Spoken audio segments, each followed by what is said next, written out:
El primer referente crema en la historia e increíblemente no hablamos de Teodoro Lolo Fernández, sino de un futbolista que actualmente no tendría posición en el fútbol moderno porque solía jugar en un lugar que ya está extinto dentro del deporte hoy por hoy en el siglo XXI.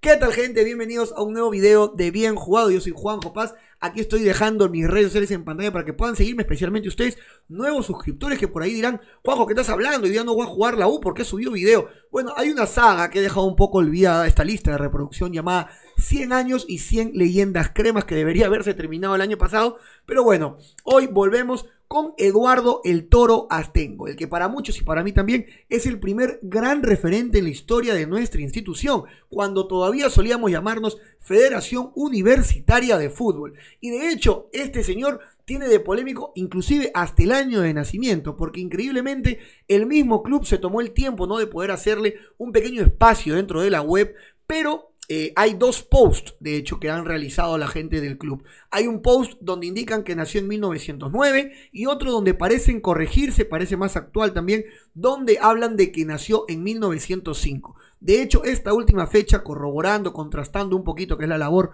de todo creador de contenido, creo yo, que sí sería la fecha real de nacimiento de Eduardo el Toro Astengo, un jugador mítico, pero del cual se sabe muy poco de la vida personal. De hecho, de sus primeros años podemos encontrar solamente esta foto de su primera comunión.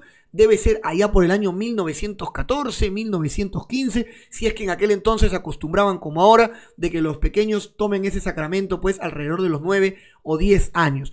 Posteriormente hablamos de una persona que cursaría ingeniería como carrera, y ahí es cuando lo capta justamente la Federación Universitaria de Fútbol. Irían con un jugador que realmente resaltaba bastante por una característica física, un jugador bastante alto, bastante potente y veloz, que ya diremos después de que se desempeñaba dentro de la cancha, y que en esos primeros años pues empezaría a tener un poco más de repercusión dentro de la institución universitaria de deportes. Ojo, hablamos de 1926, por eso se le conoce como uno de los socios fundadores de esta institución. Y ojo, no es para menos, porque tendría bastantes logros en su haber en muy poco tiempo. De hecho, para el año 1928 ya le ganaba Alianza el mítico clásico de los bastonazos, aquel primer encuentro, ¿no?, en la rivalidad U-Alianza, donde saldríamos obviamente victoriosos con gol de Pacheco. Eduardo Astengo ese día estaba en la cancha jugando contra los rivales de toda la vida, cuando todavía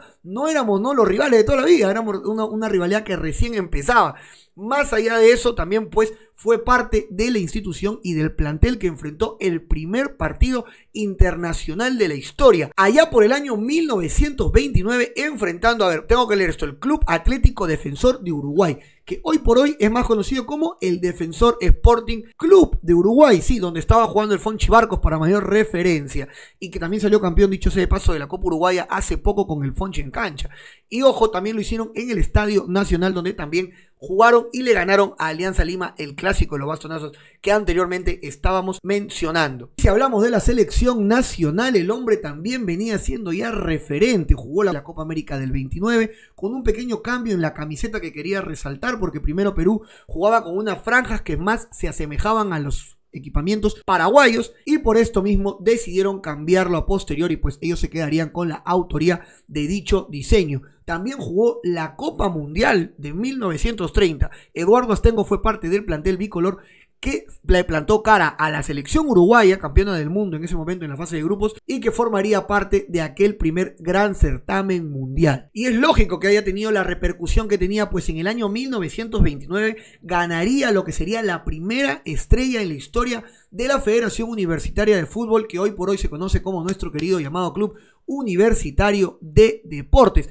Así como lo escuchan, el señor fue el capitán, el líder de aquella primera consecución, después de haberle metido una goleada al Circolo Sportivo Italiano y haber empezado a escribir la gran historia de Universitario en el balompié nacional junto con Plácido Galindo y otros grandes referentes de la época. Y con todo esto en sus espaldas ya venía siendo un referente no solamente del club, sino también a nivel internacional, por lo cual el Club Atlético Bellavista de Uruguay, en una gira que iniciaría ya por el año 1930, reforzándose, y esto es muy importante, con 7 futbolistas campeones del mundo con Uruguay, además de tener en sus filas ya a José Nasazzi, capitán y gran figura de aquel Uruguay de los años 30, que también ganó las Copas del Oro Olímpico en 1924, 1928, que fue campeón de 1930 y además ganaría 4 Copas América.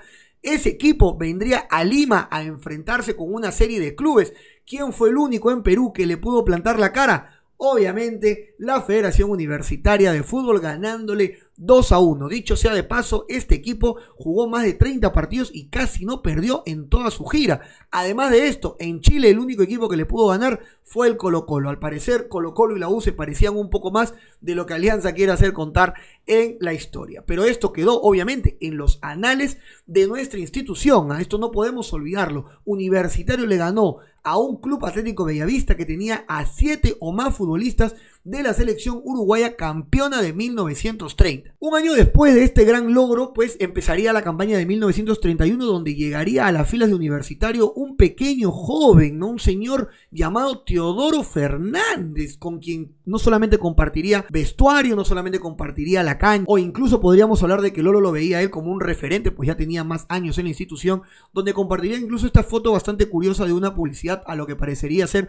una marca de leche. Bastante curiosa la foto de el ídolo más grande de la institución con el primer gran referente que tuvo Universitario en su historia. Como se comentaba en un inicio, ahora sí vamos a contar de qué jugaba el Toro Astengo. Juanjo, cuéntame, ¿no? La posición hoy por hoy ya no existe, se llamaba el half izquierda. Aquí les dejo un pequeño 11 de cómo se manejaba en aquel entonces las alineaciones. Sí, solamente 2 defensas, 3 personas en el medio campo, el half izquierdo, el half derecho, y también 5 delanteros. Era una cosa de locos del fútbol en aquel entonces, y lo que hacía el half izquierdo era básicamente la labor de un lateral y también la labor de un mediocampista, es decir, era un futbolista que tenía bastantes dotes. De hecho, lo que cuentan, porque obviamente no hay videos del fútbol de aquel entonces, es que entre sus cualidades tenía muchísimo dominio de balón, bastante colocación y mucha fortaleza en la marca. Esto además de ser un jugador bastante rápido, para lo que, insisto, era un portento físico en la época, con su más de 1,80 m, jugando contra futbolistas que en esa época todavía tenían un nivel amateur.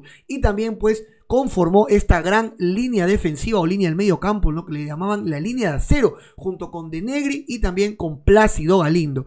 Dicho sea de paso, antes de olvidarme, esta línea defensiva fue vital para aquella victoria contra el Club Atlético Bellavista en el partido contra los campeones del mundo del año 1930. Y de hecho, junto a estos 2 cracks de la línea de acero, Plácido Galindo y también De Negri, trataría de agarrar la posta como DT entre los años 1933, 1934, 1935, donde estos 3 personajes se pasarían la batuta de rato en rato, ¿no? Por ejemplo, el señor Eduardo Astengo, de quien hablamos hoy, porque tocará un video también de Negri y de Plácido Galindo, fundadores también de la institución, había terminado de jugar el año 1934 en la liga local, y como sabemos, este título polémico se terminó definiendo en el año 1935, donde Eduardo Astengo ya no era parte del plantel, sino era el director técnico. Si tú buscas sus palmarés, le sale pues la consecución del título del 34 como si fuera jugador y también como si fuera técnico. Bastante curioso lo que logró este señor, que supo papear a la gente de al frente, no solamente ganándole aquel clásico de los bastonazos en el primer enfrentamiento, sino también que los papeó en el título más polémico de la historia y que la misma gente de Alianza que jugó aquel partido acepta, que perdieron en cancha.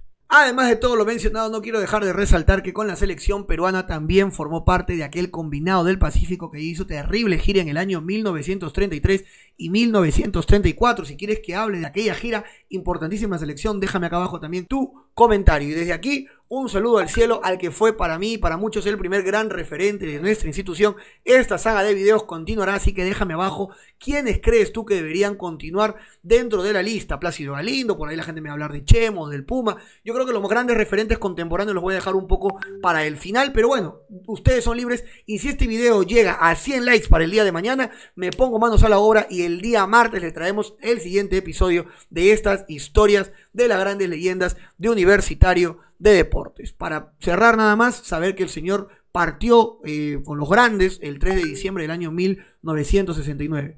Un gusto haber hablado del gran Eduardo Astengo. Nos vemos en un próximo video. Cuídense mucho y ya saben que esto siempre se termina con un fuerte y claro. Y dale, toda la vida.